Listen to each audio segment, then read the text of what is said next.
Remember that? That's it. And that man, you kick each other. All of a sudden, you're looking down at people. When you should never look down, you should look even. He said, God created us all equal, including the Constitution of the United States, a government of the people, by the people, and for the people. Isn't that something? And yet, I'm surprised that we had slavery when we had our Constitution saying the government of the people, by the people, and for the people. You see, that's living off the top of the barrel. You got power, but actually you own the power, even though you have the possessions and all to operate and function on the top. So self-control is required at every moment along the whole range of our habits and through the whole course of our life. Now write this down. Beware of getting used to living under pressure. Bottom feeders think that is normal. Beware of getting used to living under pressure. Notice the deeper you go in the water, the heavier the pressure is. And remember this now. You can't breathe when you're on the bottom. You can only just hold your breath so long. You breathe only at the top. You understand? Why? Because you're a person that breathes air. I never forget when I met Kathy, I was a lifeguard. And one of the tests that was to get your lifeguard certificate was when you got to the top of it, not just learning to be an intermediate, but when you could be physically licensed as a lifeguard, we had a 12-foot diving pool. Okay? And it was at Legion Park swimming pool.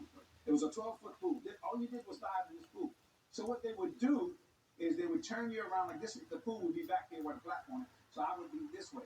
They would take a brick and they would wrap it up in a blue towel because everything in that pool was blue. And they'd throw it into that pool and let it sink and wait till the water stop. And then you had 30 seconds to find that brick. 30 seconds. If you couldn't find that brick, you didn't get that license. Because see, 30 seconds, somebody can die on you. And I remember they'd say 5, 4, 3, 2, 1. Boom! I go with it, and you got to look. And so how do you find something that fades into the atmosphere or into the surroundings? You look for what's out of line.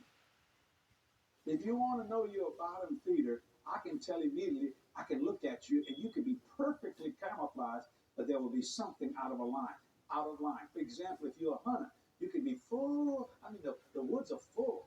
But all of a sudden, you might see a deer. You can't see the deer. Just something out of line. And if you're on a horse, listen to your horse, because he knows where the deer is. Why? Because he's an animal. Watch his ears. I promise you. But when he does this, you start looking, you're going to find something.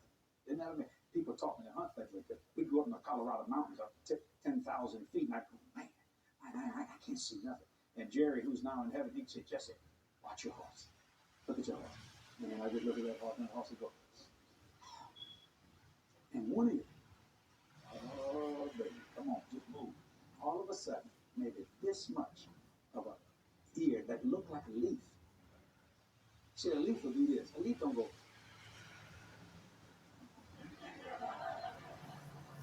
You see what I'm saying?